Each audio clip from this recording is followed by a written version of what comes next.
G'day, ZiggyD here with my Day 6 recap for the Nemesis 1 week race. It's the day before the big day, the final push, which will be a big day in every sense of the word in terms of effort put in by everyone, you know, all sorts of crazy mapping. Everyone will be pulling out the biggest, highest level maps that we've been working hard the past 2 days about thereabouts to build up. And it'll be a long day as well, especially for me, because this is how it's going to sort of work out. We have, I'll have a bit of a sleep, probably somewhat after doing a bit of experience grinding, after, you know, a bit of farming after this video. So that'll be, I'll probably have to do like 6 to 8 hours, probably want a decent sleep. And then I'll basically be up through past midnight and into 10 AM the next morning, which is when the race ends up for me. So I'll be going all through the night and hopefully can avoid ripping in those last few hours of the race and maybe, just maybe, get into the top 40.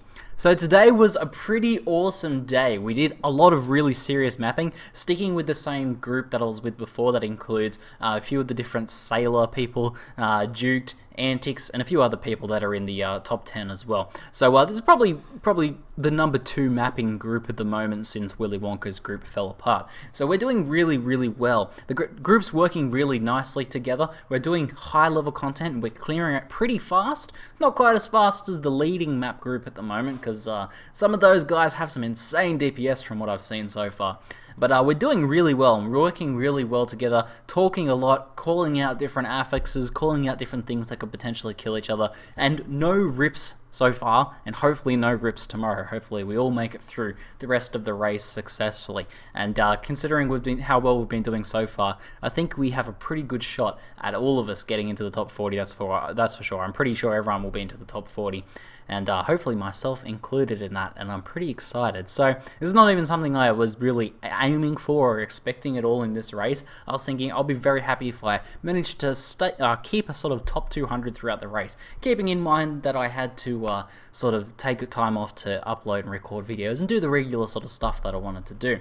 So I'm pretty happy with top 200. I felt like that would be, you know, sort of justify the amount of effort I'd been putting into this. However, it seems that I've been able to do much better than that just through very consistent play, very safe play, because the amount of people that have died in this league has been phenomenal. I'd actually be really curious to see like a stat out of what percentage of players that have been in the top 500 have died in this league, and I guarantee you it's a very, very high percentage, somewhere probably around half.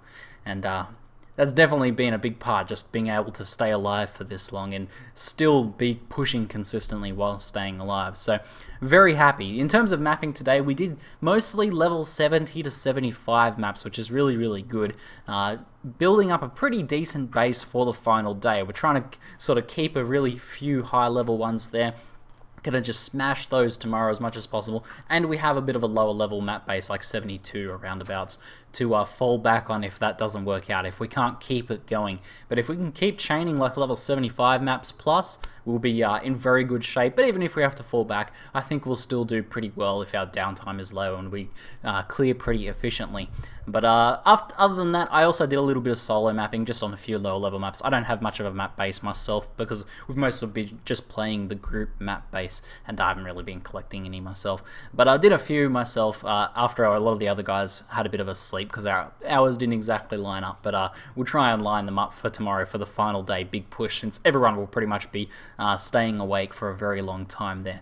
So let's switch on over and see how my character is doing. I'm actually standing in line eyes accidentally, but let's switch on over. There we go. And I'll pop into the map room, the Eternal Lab here, so we can have a bit of a look at the character. Now, I said in the yesterday's video that I doubt I would find any significant upgrades before the end of this race. I thought my gear was pretty much set. I was kind of wrong about that. I've actually found some very significant upgrades. So let's just switch on my auras now so I can get a good look at all of this sort of stuff here. And let's take a look at this. So yes, some of you guys did note from the comments of the last video that shortly after that video I managed to get a 6-link setup. A 6-link in a 1 week race is pretty impressive. It also has better stats including Chaos Resist, which I really wanted, over my previous 5-link as well. So very, very nice. Basically the group had this 6-link and no one was really able to take good advantage of it. So we were able to roll the right colors after probably a few hundred chromatics spent by me trying to get this allocation of colors here. Very difficult to get. But getting the 6-link allowed me to run, I'm running increased area of effect. I'm basically running increased area of effect when I'm solo farming because the extra AoE is much better for me and makes me clear much more efficiently by myself. But otherwise, let's switch on back over to what I'm set up in. I'm running in a group. Increase in DPS, a huge increase in DPS. This is 67% more area damage from concentrated effect. Obviously reducing my AoE somewhat, but in a group sort of situation, we just need that high DPS to kill those hard to kill mobs, and a lot of things are getting clustered up on various people's summons and things like that anyway.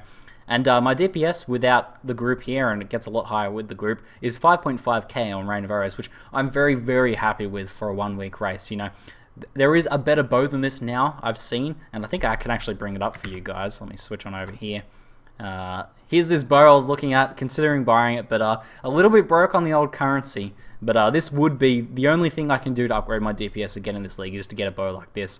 But as for now, I still have a very, very nice bow, along with the 6-link setup from Conquerfect. Means I'm definitely more than pulling my own weight, being a little bit of a DPS carry. Although not as much as Duke, because he's now using Bringer of Rain and Wings of Entropy, which the group had both of those drops. So kitting him out with Dual Strike on that, and his DPS is pretty wicked as well. So that's been a lot of fun getting those upgrades there.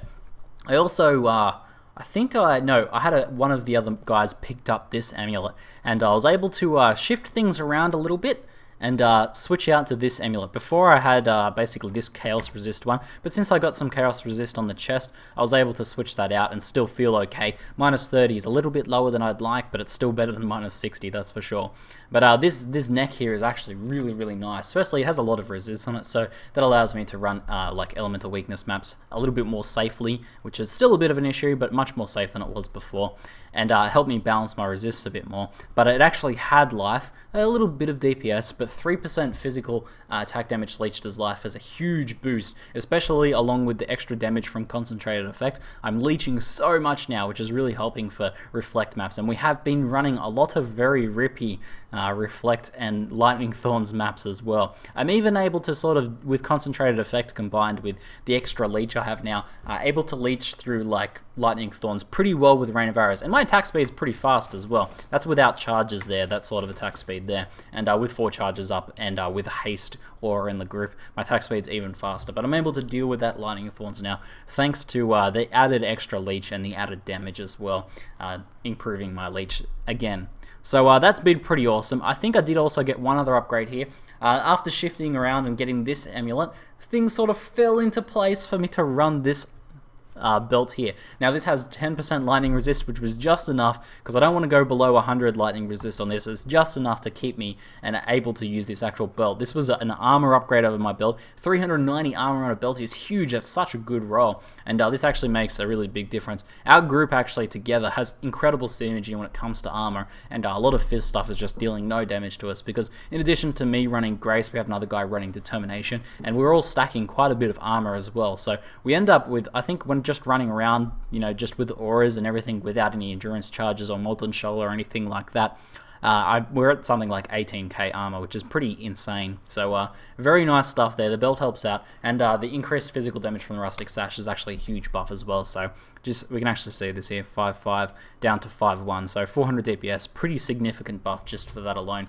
The extra strength helps that out a little bit as well. So very happy with that. My life's clicked up over 5k now, which I'm pretty happy about. You sort of like, there's certain things in higher level maps like the Rock Falls from Vile where you need like over 4,000 something, like 4,500, 4,800 kind of is like, you know, enough to be safe, but 5k is much nicer buffer room there, and you can get hit by, you know, a really nasty rock with like added fire or something and still be okay.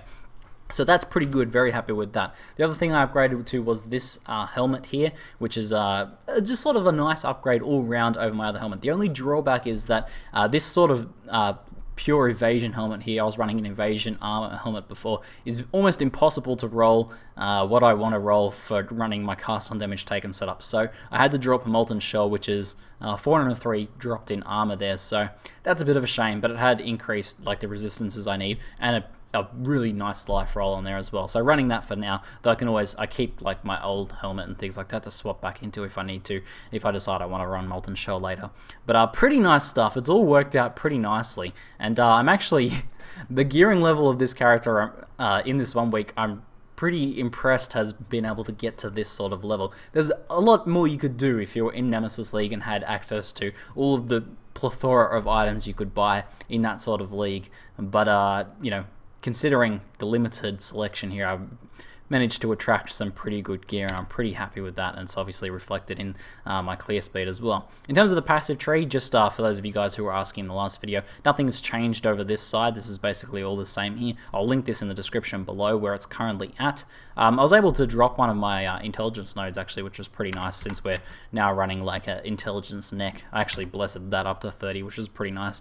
But cool story, bro. I got enough intelligence to run everything. Along with this node was pretty clutch as well. But most importantly, I moved down through the duelist, grabbing Fury Bolts and Acceleration. Acceleration felt so good when I got it. These 3 levels here, like 3 levels, 2 massive nodes. Acceleration was a huge DPS increase, and also it just made my character feel a lot nicer. Big attack speed increase there.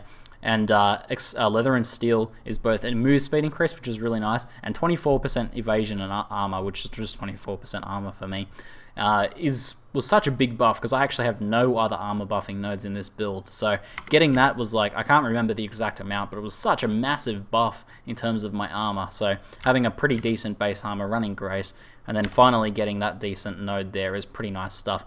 In terms of the final few levels that I get in this race, because I'm only likely to get like 4 or 5 more levels max if I really hardcore it, is probably just going to be spent on these 2 damage nodes and these 2 life nodes. I do have planned out for this build the Heavy Draw cluster, and I think it's a really good cluster, but I don't think it's really going to pay off in time. Like, I'm not likely to get to Heavy Draw itself in this race, so I'm just going to stick with the guaranteed 30% here and extra life to keep me going, and I might end up somewhere around 5k life if I'm lucky. But pretty awesome stuff.